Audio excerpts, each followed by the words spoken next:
Sun travels வடமாகாணத்தில் சட்டபூர்வமான அனுமதியுடன் இயங்குகின்ற visa consultants and ticket agent. உங்கள் பெறுமதியான கடவுச்சீட்டுகள், ஆவணங்கள் போன்றவற்றுக்கு பாதுகாப்பான அனுமதி பெற்ற நிறுவனம் சன் டிராவல்ஸ்.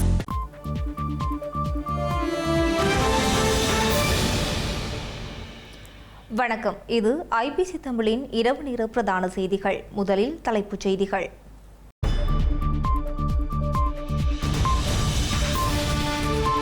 ரஷ்யாவிடமிருந்து இலங்கைக்கு எரிபொருள் எண்ணெய் கப்பலின் வருகையை உறுதிப்படுத்திய பெட்ரோலிய கூட்டுத்தாபனம்.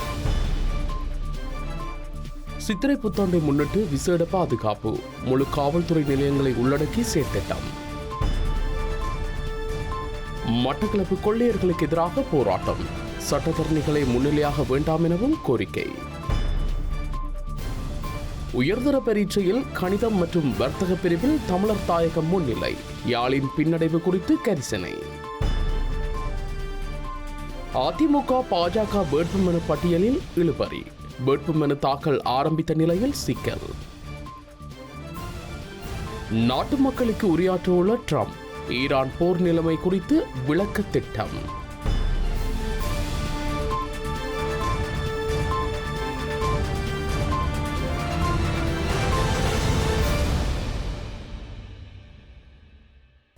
இனி விரிவான செய்திகள். 2025ஆம் ஆண்டு உயர்தர பரீட்சை முடிவுகளின்படி கணிதம், வர்த்தகம் ஆகிய பிரிவுகளில் வடக்கு கிழக்கு மாகாணம் அகில இலங்கை ரீதியில் முன்னிலை பெற்றுள்ளது. வடக்கை பிரதிநிதித்துவப்படுத்தி கிளிநொச்சி மாவட்டமும், கிழக்கை பிரதிநிதித்துவப்படுத்தி மட்டக்களப்பு மாவட்டமும் இடம் பிடித்துள்ளது. அகில இலங்கை ரீதியில் கடந்த காலங்களில் யாழ் மாவட்டம் முதன்மை வகிக்கின்ற போது இந்த ஆண்டு எந்த இடத்தையும் பெற்றுக்கொள்ளவில்லை என்பது கரிசனை ஏற்படுத்தியுள்ளது. 2025ஆம் ஆண்டு உயர்தர பரீட்சை முடிவுகளின்படி 1,76,527 மாணவர்கள், அதாவது 62.64 வீதமானவர்கள் பல்கலைக்கழக அனுமதியை பெற்றுள்ளனர் என பரீட்சை ஆணையாளர் நாயகம் AKS இந்திகா குமாரி லியனகே தெரிவித்துள்ளார். 111 தேர்வர்களின் தேர்வு முடிவுகள் நிறுத்தி வைக்கப்பட்டுள்ளதாகவும் அவர் குறிப்பிட்டுள்ளார். இந்த நிலையில் இலங்கை பரீட்சை திணைக்களத்தினால் வெளியிடப்பட்ட பெறுபேறுகளின்படி உயிரியல் விஞ்ஞான பிரிவில் கொழும்பு ரோயல் கல்லூரியைச் சேர்ந்த டிலான் கருணாரத்ன அகில இலங்கை ரீதியில் முதலிடத்தை பெற்றுள்ளார். தெய்வேந்திரன் திருக்குமரன் என்ற கிளிநொச்சி மகாவித்யாலய மாணவன் கணித பிரிவில் அகில இலங்கை ரீதியில் முதலிடத்தை பெற்றுள்ளார். வர்த்தக பிரிவில் மட்டக்களப்பு காத்தான்குடி மத்திய கல்லூரியைச் சேர்ந்த MSM ஃபர்ஹான் என்ற மாணவன் முதலிடத்தை பெற்றுள்ளார். உயிர் முறைமை தொழில்நுட்ப பிரிவில் கம்பகா வயாங்கொட பண்டாநாயக்க மகாவித்யாலய மாணவியும், கலை பிரிவில் குருநாகல் வயம்ப ரோயல் கல்லூரியும் முதலிடத்தை பெற்றுள்ளனர். யாழ் ஊர்காவல்துறை புனித அந்தோனியார் கல்லூரி மாணவியான தேவதாஸ் கிசானி என்ற மாணவி உயிரியல் தொழில்நுட்பத்துறையில் மாவட்ட நிலையில் முதலிடமும் அகில இலங்கை ரீதியில் 27வது இடத்தை பெற்றுள்ளார். குறித்த மாணவி சிறு வயதிலிருந்து தந்தையை இழந்து தாயின் அரவணைப்பில் கல்வி கற்று சிறந்த பெறுபேற்றை பெற்றுள்ளார். குறிப்பாக கல்வி கற்பதற்கு ஏற்ற சூழல் இல்லாத போதிலும் குறித்த மாணவி சிறந்த பெறுபேற்றை பெற்றுள்ளார். உயர்தர பெறுபேறுகள் அடிப்படையில் 2AB சித்தியை பெற்று மாவட்ட ரீதியில், அதாவது யாழ் மாவட்ட ரீதியில் முதலாம் இடத்தையும், அகில இலங்கையை பொறுத்தவரையில் 27வது இடத்தையும் பெற்றிருக்கிறேன். இதுக்கு உறுதுணையாக இருந்தது என்னுடைய முதலாவது அம்மா. எனக்கு கடவுளில் நம்பிக்கை அதிகமாக இருக்குது. கடவுள்கிட்ட ஆசீர்வாதத்தோடையும் அம்மாவுன்ற உறுதுணையோடையும் அவாட அயராத அர்ப்பணிப்போடையும் தான் நான் இந்த பொறுப்பேற்ற பெற்று நான். அது மட்டும் இல்லாமல் என்னுடைய பாடசாலை பயணத்தில் என்னுடைய ஆரம்ப பாடசாலையாக இருந்தாலும் சரி, என்னுடைய உயர்தரத்தை மேற்கொண்ட பாடசாலையாக இருந்தாலும் சரி, அனைத்து ஆசிரியர்கள், அதிபர்கள் அனைவருமே எனக்கு உறுதுணையாக இருந்தார்கள். அவர்களுடைய சிறந்த வழிகாட்டலையும் அவர்களுடைய அயராத அர்ப்பணிப்பாலையும் தான் நான் இன்றைக்கு இந்த ஒரு பொறுப்பேற்ற பெற்றுக்கொண்டு நான் என்னுடைய உயர்கல்வியை பொறுத்த வரைக்கும் நான் தெரிவு செய்த பாடத்தில் உயர் முறைமை தொழில்நுட்பவியல் என்ற பாடத்திற்கு பொறுப்பான ஆசிரியர்கள் என்று என்னுடைய பாடசாலையில் நியமிக்கப்பட இல்லை ஆசிரியர்கள். அது மட்டும் இல்லாமல் ஆய்வுகூட வசதிகளும் எனக்கு இருக்கையில். ஆனாலும் ஏனைய ஆசிரியர்களுடைய ஒத்துழைப்பும் அவர்களுடைய அர்ப்பணிப்போடையும் இயன்றவரை எங்களுக்கு ஒத்துழைப்பு செய்தவைகள். அது மட்டும் இல்லாமல் தீவக வலய கல்வி பணிமனையை பொறுத்த வரைக்கும் அவர்களால் மேற்கொள்ளப்பட்ட கருத்தரங்களாக இருந்தாலும் சரி, எங்களுடைய வேண்டுகோளுக்கு இணங்க மேற்கொள்ளப்பட்ட செமினார், செயலமர்வுகள், ப்ராக்டிக்கல் ரீதியான கருத்தமர்வுகளாக இருந்தாலும் சரி, அதை வச்சு தான் என்னால் இந்த ஒரு பெருபேற்றை எடுக்க முடிஞ்சது. அது மட்டும் என் சிறு வயதிலேயே நான் என் தந்தையை இழந்துட்டேன். இழந்த பிறகு அம்மாவுண்ட அயராத உழைப்பும் அம்மாவோட ஆதரவோடையும் தான் நான் இவ்வளவு வருஷம் படித்து இன்றைக்கு ஒரு பெருபேரை பெற்றிருக்கிறேன். அம்மா சாதாரண ஒரு கூலி வேலை செய்து தான் என்னை படிப்பிச்சவ. ஆகவே அம்மாவுக்கு நான் நிறைய நன்றி சொல்றது கடமைப்பட்டிருக்கிறேன். ஒரு தனி ஆளாக இருந்து என்னை படிப்பிச்சு என்னை இன்றைக்கு இந்த ஒரு நிலைமைக்கு விட்டிருக்கிறா. ஆகவே அம்மாவுக்கு நான் நன்றி சொல்ல கடமைப்பட்டிருக்கிறேன். ரஷ்யாவிடமிருந்து இலங்கைக்கு தேவையான எரிபொருளை பெற்றுக்கொள்ள உறுதி செய்யப்பட்டுள்ளதாக இலங்கை பெட்ரோலிய கூட்டுத்தாபனம் அறிவித்துள்ளது. ரஷ்ய அதிகாரிகளுடன் தொடர்ச்சியான பேச்சுவார்த்தைகள் முன்னெடுக்கப்பட்டு வருவதாகவும் ஏப்ரல் மற்றும் மே மாதங்களுக்கான எரிபொருள் விநியோகங்கள் உறுதி செய்யப்பட்டுள்ளதாகவும் அந்த கூட்டுத்தாபனத்தின் நிர்வாக பணிப்பாளர் மயூர எத்திகுமார தெரிவித்துள்ளார். ரஷ்யாவுடன் பேச்சுவார்த்தைகளை நடத்தி வருகிறோம். தற்போது ஏப்ரல் மற்றும் மே மாதங்களுக்கான எரிபொருள் கப்பல்கள் பெரும்பாலும் உறுதி செய்யப்பட்டுள்ளன. இலங்கையில் எரிபொருள் இறக்குவதற்கு பிரதான 2 இடங்கள் உள்ளன. எனவே ரஷ்ய நிறுவனத்திடமிருந்து பெறப்படும் எரிபொருள் கப்பல் அத்தகைய இடத்திற்கு வரக்கூடிய திகதிகள் மற்றும் தொழில்நுட்ப விடயங்கள் குறித்தே தற்போது ஆலோசிக்கப்பட்டு வருகிறது.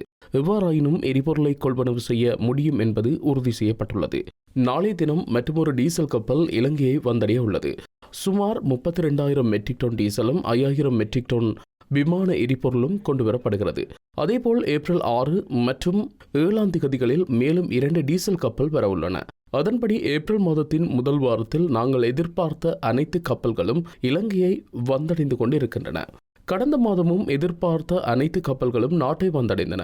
எனவே பண்டிகை காலம் முடிந்தும் 5ஆம் மாதம் முடியும் வரை இலங்கையில் எரிபொருள் கையிருப்பில் இருக்கும். எனினும் எரிபொருள் விலை அதிகமாக இருப்பதால் மக்கள் சிக்கனமாக பயன்படுத்துமாறு கேட்டுக்கொள்கிறோம். இலங்கையில் சித்திரை புத்தாண்டை முன்னிட்டு பொதுமக்களின் பாதுகாப்பை உறுதிப்படுத்தும் வகையில் நாடு தழுவிய ரீதியில் விசேட பாதுகாப்பு திட்டம் ஒன்றை ஸ்ரீலங்கா காவல்துறை தலைமையகம் தயாரித்துள்ளது.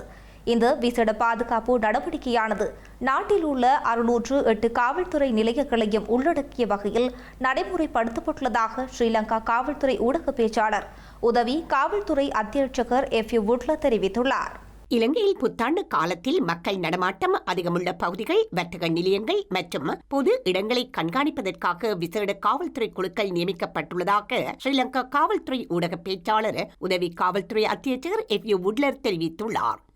வாகன சோதனைகள் மற்றும் வீதி போக்குவரத்து ஒழுங்குபடுத்தல் நடவடிக்கைகளுக்காக மாத்திரம் 10,000க்கும் மேற்பட்ட காவல்துறை உத்தியோகத்தர்கள் நாடு முழுவதும் ஈடுபடுத்தப்பட்டுள்ளதாகவும் அவர் கூறினார். அத்துடன் மதுபோதையில் வாகனம் செலுத்துபவர்கள் மற்றும் அதிவேகமாக செல்பவர்களை கண்டறிய விசேட சோதனை சாவடிகள் அமைக்கப்பட்டுள்ளதாகவும் பொதுமக்களின் பாதுகாப்பிற்கு எவ்வித அச்சுறுத்தலும் ஏற்படாத வண்ணம் இந்த திட்டம் ஏப்ரல் மாதம் முழுவதும் நடைமுறைப்படுத்தப்படும் எனவும் அவர் குறிப்பிட்டுள்ளார்.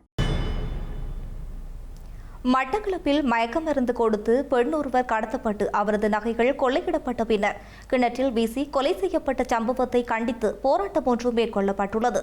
கொலை செய்யப்பட்ட பெண்ணின் குடும்பத்துக்கு நீதி கோரியும் குற்றவாளிகளுக்கு தகுந்த தண்டனை வழங்க கோரியும் இளைஞர் யுவதிகள் போராட்டத்தில் ஈடுபட்டுள்ளனர்.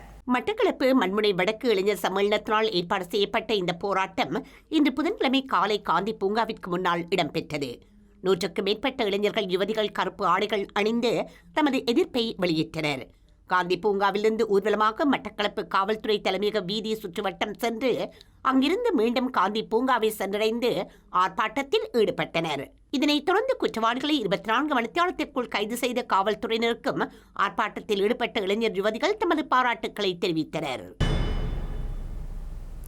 திருகோணமலை மறைமாவட்ட ஆயர் நோயல் இமானுவேல் ஆண்டகையை இலங்கை தமிழரசு கட்சியின் நாடாளுமன்ற உறுப்பினர்களான ஸ்ரீதரன் மற்றும் சார்ல்ஸ் நிர்மல்நாதன் ஆகியோர் சந்தித்து கலந்துரையாடியுள்ளனர்.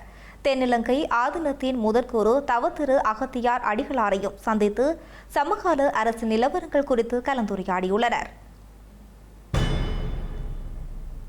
யாழ்ப்பாணம் தையிட்டியில் அமைக்கப்பட்டுள்ள சட்டவிரோத திசவிகாரிக்கு எதிராக போராட்டம் ஒன்று இன்று இடம்பெற்று வருகின்றது.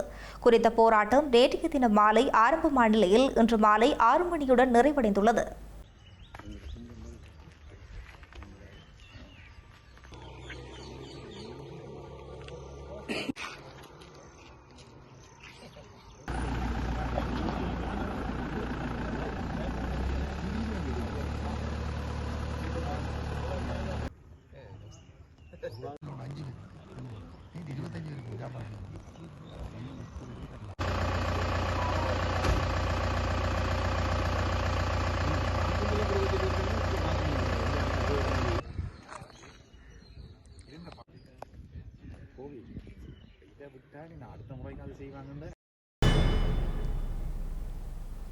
தமிழக சட்டப்பேரவை தேர்தல் இடம்பெற்றுள்ள நிலையில் வேட்புமனுக்களும் வேட்பாளர்களின் பட்டியல்களும் வெளியிடும் மும்முரமாகின்றன.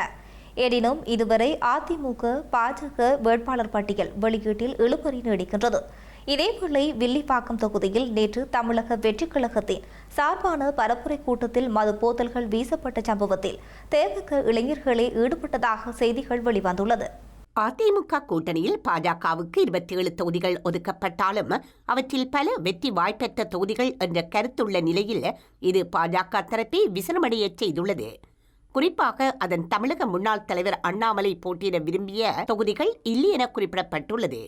இந்நிலையில் பாஜகவின் தேர்தல் அணி பொறுப்பாளர் பியூஷ் கோயல் சென்னையில் நேற்று நடத்திய மையக்குழு கூட்டத்தில் பங்கேற்ற அண்ணாமலை தமிழக பாஜக தலைவர்கள் அதிமுக தலைமையிடம் உரிய முறையில் பேசி தொகுதிகளை பெறவில்லை என்ற விசனத்தை முன்வைத்ததாக குறிப்பிடப்பட்டுள்ளது. எனினும் தொகுதிகளை மாற்றுவதற்கு அதிமுக தரப்பு உடன்படாததால் அண்ணாமலைக்கு தொகுதி ஒதுக்குவதில் சிக்கல் ஏற்பட்டுள்ளது.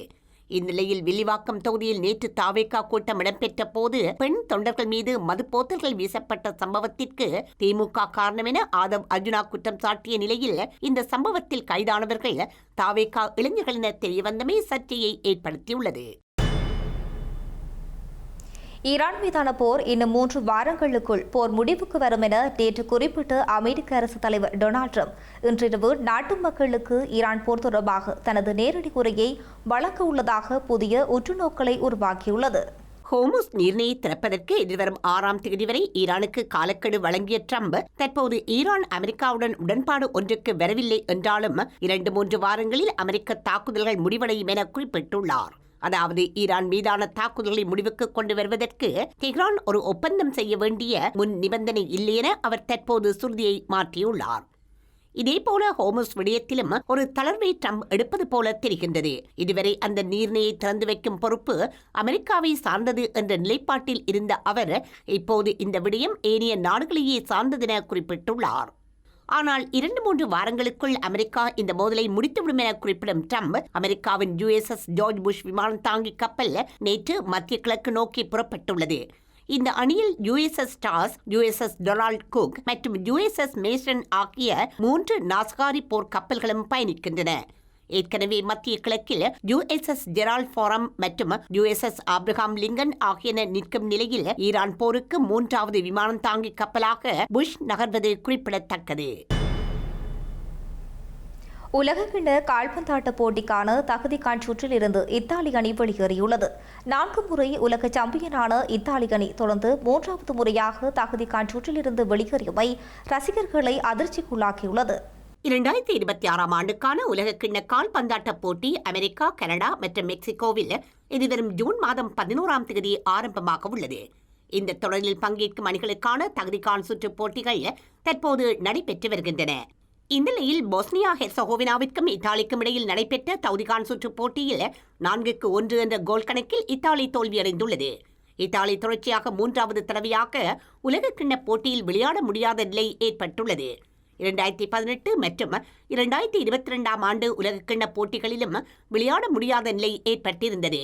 1934, 1938, 1982 மற்றும் 2006 என 4 முறை சாம்பியன் பட்டம் வென்ற இத்தாலி தற்போது தொடர்ச்சியாக 3 உலகக்கிண்ண போட்டிகளில் பங்கேற்கும் வாய்ப்பை தவறவிட்டமை ரசிகர்களை அதிர்ச்சிக்குள்ளாக்கியுள்ளது. செய்திகளின் நிறைவாக மீண்டும் தலைப்புச் செய்திகள்.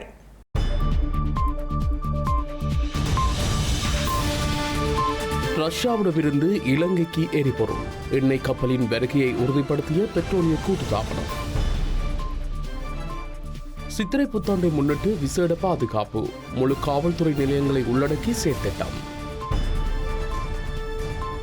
மட்டக்களப்பு கொள்ளையர்களுக்கு எதிராக போராட்டம், சட்டத்தரணிகளை முன்னிலையாக வேண்டாம் எனவும் கோரிக்கை. உயர்தர பரீட்சையில் கணிதம் மற்றும் வர்த்தக பிரிவில் தமிழர் தாயகம் முன்னிலை, யாழின் பின்னடைவு குறித்து கரிசனை. அதிமுக பாஜக வேட்புமனு பட்டியலில் இழுபறி. வேட்புமனு தாக்கல் ஆரம்பித்த நிலையில் சிக்கல். நாட்டு மக்களுக்கு உரையாற்றவுள்ள ட்ரம்ப் ஈரான் போர் நிலைமை குறித்து விளக்க திட்டம்.